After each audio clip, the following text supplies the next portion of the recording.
Where is all the hype for the fight? Where is the excitement? Like, it's crazy to me. Like, this is a great fight. Loma going to the UK, taking on a bigger guy. I just don't understand it. But it's just, I don't know. Let's get into it. Okay, Loma, one of a kind. I don't understand how any true boxing fan, could not just, totally dislike and support Lomachenko, right? Truly one in a million. Okay, I like the fact that he's building a career with quality over quantity, right? Typically, we all know fighters. We know they pad their resume to.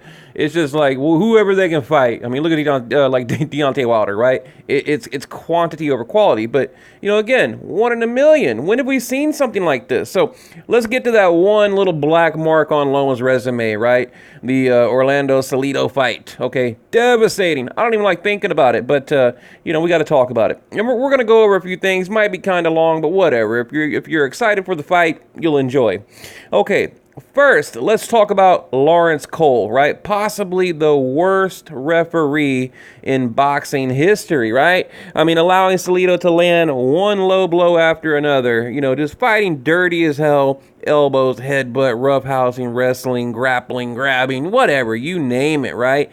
And this sorry excuse for a referee, Lawrence Cole, did nothing, absolutely nothing. And by the way, I have a video of Lawrence Cole, like, literally threatening fighters. Okay, I was covering a Mike Alvarado fight as a press, and we're in a parking garage. It was like a fighter meeting. There was like, I don't know, 20, 30 people around, and he's like telling them, if you don't do what I say, I'm going to take a point. If when I say break, you don't break, you're not going to like what happens. I mean, don't piss me off. Don't rub me the wrong way. I mean, I have the video. I can put it on my channel from a long time ago, but just crazy. I mean, he threatened him, and the guy was such an asshole. People were like trying to take pictures and all that, and he wanted nothing to do with it. So anyway, that was the referee that refereed that particular fight, and we all know he's famous for, butchering other fights as well. So anyway, after that just bullshit loss, to Salido, he goes on into another really tough fight. Loma goes into another tough fight. Okay, Gary Russell Jr. By the way, one of my I'd say unspoken favorite fighters. I love watching Gary Russell Jr. fight. So, another tough fight, but we know he won, and I wish they would have did the rematch on that, but didn't happen, right? Didn't happen. Loma won by decision, and you all know. Okay, and then he beats, what was the dude, to talk in, or what the hell ever, unanimous decision, and I think that may have been on a Pacquiao undercard, but Loma made easy work of the dude. Now, Loma's on the big stage, right? The Pacquiao Mayweather undercard against Rodriguez put on a masterclass showcase performance. Rodriguez taking a knee at one point in the fight, and of course, the corner, they put a stop to it, right? So here we go, Nicholas Walters. Now, I want to say that was around Christmas, because I remember Bob Arum had like this green, or someone had like a green and red sweater on, so I'm pretty sure that was around Christmas, the Nicholas Walters fight. But again, easy work. Quit the Axeman. I thought he was going to come in there, do some damage, did nothing. Okay, then we get into Jason Sosa, another systematic beatdown. Loma going to the body, going to the head. I remember Jason Sosa had these big ass like white boxing gloves on. They're all over the place like bouncy balls. He didn't know what to do. He didn't know what was coming, what was going. Completely outclassed. I mean, again, they throw in the towel, right? And remember, that was the fight that Loma was like imitating Jason Sosa, like with the windmill punches and all that, just a very memorable moment for Lomachenko. So another TKO. I think he had like a cut over the eye, whatever. Okay, now Loma as super featherweight takes on you-know-who, Rigondeaux, right? Remember all the YouTube hype, all the Lions Den or LDB, whatever community talking about how, Rigondeaux is going to expose Loma, and they just couldn't wait for this fight, right? And then after Lomachenko did what he did, should we even talk about it? Should we? I don't think we need to talk about it, but it was embarrassing. Absolutely, just the separation in class was, that right there is a prime example number one. But I thought it was funny. They're talking about Loma's going to get exposed. I'm like, oh, okay. Now, just an awful performance from Rigondeaux. I felt kind of bad for him, just completely out of his element, completely outclassed, defeated, and then he tried to blame it on some fake hand injury. We all know, right? Then we go into the Linares fight. You're looking at homie right here, Linares, okay? And I thought I was a little bit, I'm going to admit I was a little bit worried for Lomachenko because, I had every reason to be, right? Go watch the fight. Hell of a fight. Okay, goes in there and, did what he did. Stopped him with a body shot after getting knocked. What did he get knocked down in like round 6, I believe? Came back to win with a devastating body shot. Goes to the head, goes to the body. It was just a war, a beautiful fight, beautiful performance, and not much said by the Loma haters, right? Loma becomes a 3-division world champion, the fastest boxer in history, right, to ever do so. And I think it's crazy how we hear very little about it, but when someone like, Tank Davis or Charlo beat some no-name guy, we hear about it all day on YouTube, right? Nothing against those two boxers, but it's just the biased YouTube. It drives me crazy, right? Jose Pedraza, okay, only one loss against Gervonta Davis going into the Loma fight, unification fight. But everyone still called it a cherry pick, So I don't know. I mean, go figure, right? Figure that one out for me. I guess when you're that good, if you don't move up and fight someone twice your size, it's considered a cherry pick. I mean, that's it, right? Pedraza goes down twice in round 11, makes it to the 12th round. Becomes the first person to make it 12 rounds in Loma in 9 fights. Okay, 9 fights. First one to go a full 12. Okay, now Loma Crolla, and we all know. Okay, he was a heavy underdog. Now I'll give him that. I will admit that. Goes down third, fourth round. Can't really remember, but just a complete annihilation, right? And again, remember Loma did all this while moving through different divisions. Okay, here we are, Loma Campbell. Okay.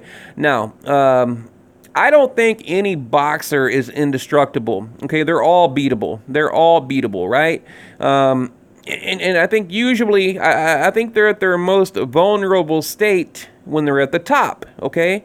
And they feel like, they can't be touched. They're untouchable. They're pound-for-pound king, So this could be a dangerous fight. Just ask Anthony Joshua. So anyway, moving on. I believe Loma, I'm going to say he's the best fighter on the planet, right? When you compare skill for skill, there's no one that comes close, not even close.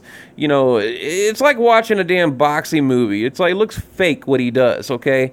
And I'm not trying to be like this Loma fanboy. I'm just giving the dude the credit that he deserves, because he doesn't get the credit that he deserves, I believed. Okay, so, but anyway, back. Let's get to Luke Campbell. Okay, nice kid, Olympic champion. Both guys Olympic champions. I watched a documentary on Luke, and he said after the Olympics, he was basically launched into the public eye, right? And he didn't like being the center of attention. He didn't have the right team around him.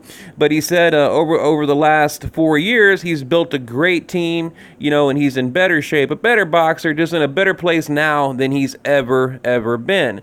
Okay. And he seemed very humble, very likable guy, just, an average guy that happens to be fighting on a world boxing stage, right? UK O2 Arena, here we go, okay? He talked about nearly quitting boxing 2 years ago before the Olympics. I think it was 09. He said he hated doing this, but his family, his friends, they encouraged him to continue, and of course he did, and here we go, went on to win the Olympics. 2015, Luke Campbell gets knocked down, loses on points against Mindy, okay? He said he felt terrible in that fight. And he had the worst, training, sparring camp, whatever, prior to that fight. He felt like he overtrained. He felt tired, even thought about canceling the fight, okay? First professional loss. I think he even hit the canvas in that fight, okay? Shocking, right? Because I watched the highlights, and, like I said, I've done my homework on this because I'm really, really excited about this fight. So, I don't know. Like I said, I don't understand why people aren't. So, anyway, let's see. Fights his way back, eventually lands a fight against Linares. Okay, travels to the United States to fight. The fight happens in L.A., and a lot of people believe he won, right? Close fight. Of course, most of you Luke Campbell fans, know his father passed away 2 weeks before that fight. He kept it secret, didn't want anyone to know. He said he was there alone, no family, no friends, no nothing going into the Linares fight. fight. There was a big storm that hit. You know, he had to basically be the manager. He had to reorganize flights. He just had a lot on his plate during that fight. You know, I mean, it sounded like a lot of excuses in the beginning, but after I listened to the guy, I think he's genuine. I think he's sincere. I think he had a lot going on. Okay. You know, and by the way, there was a rematch against Mendy, won the rematch. I just want to throw that out there. Okay, August 31st, O2 Arena, pay-per-view over the UK. You can watch on ESPN Plus here in the United States. I'll definitely be re-upping my subscription to them. So, yeah, I mean, looking at the matchup, do I believe this is Loma's biggest challenge? I mean, outside of Linares, yes. Maybe neck and neck, you know, I don't know. So, you know, looking at Loma, stylistically, you know, Lomachenko, what does he got? Speed, right? Speed, timing, accuracy, creativity, athleticism, the footwork, you know, he's just the amateur background, 396, 7 wins, something like that, 1 loss, and went back and avenged that loss twice. Okay, I mean, how the hell, think about this. You beat nearly 400 guys, you lose once, and you're going to go back and beat them twice. I mean, unheard of, people. Where is the love? I don't get it, damn it. So, okay, now, we have Loma in a fight, okay, against a guy that's made a career at lightweight. I mean, look at the obvious size difference. So, again, I don't understand why Loma is so underrated or just not talked about. I mean, why aren't people just flipping out over this fight? And I hear people, oh, it's a mismatch. It's this. How? Dude, look at this dude. I mean, he should be fighting two divisions lower, and he's fighting this guy, okay? And again, you look at his losses. One of them, you know, yeah, his dad died. He shouldn't have been there. It was a terrible, terrible night, terrible fight. And then he avenged the other loss. That kind of, so, you know, I don't know. Is it a tougher fight than Linares? I don't know. That's a good question. I'd have to really think about that. So, you know, I don't know. The only thing I can think about with Loma, there isn't enough clamor for the lower divisions, right? In boxing, I mean, could you imagine if Loma was at welterweight, middleweight, or even a heavyweight? He'd be the hottest, you know, topic in fighter boxing, and you know, whatever, right? If he was in a different division. So I think these lower divisions, they just don't get enough spotlight, don't get enough love. So I don't think it's going to be an easy fight for Loma. You know, I think it's going to look a lot like the Linares fight, right? You know, but I'm pretty sure he's going to win, okay? I even thought about a possible, maybe like a unanimous decision, but I'm going to put out a, a prediction video. So, you know, I don't want to give too much away right now because I really want to break this fight down in a different way. So now it's going to be, let's see, Loma putting up the WBA Super, WBO, the ring, and then I think there's the vacant WBC, WBO.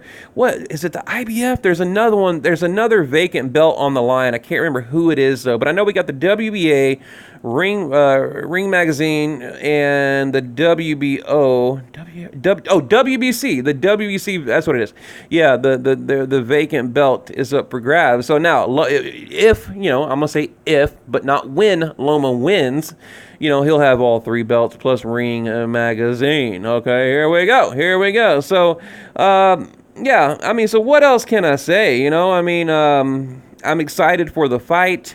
You know, I heard the only way that people think Luke Campbell can win is if Loma gets hurt, like if he breaks a hand or he's injured or twists a damn ankle. I mean, it's like everyone's just counting this guy out, but I really think it's going to be a good fight. I think it's going to be a good competitive fight for as long as it may last. Honestly, I think Loma's going to punish him. He's going to be in and out, and this is power versus speed. Now, hear me now. You know, people are asking me, what do you think it's going to look like? I think it's going to look like speed and power. You know, I think you're going to have Loma doing what Loma does. That in and out, you know, wizardry that he does, and you're gonna have, you know, Luke over here trying to counter, you know, trying to, you know, land a big shot.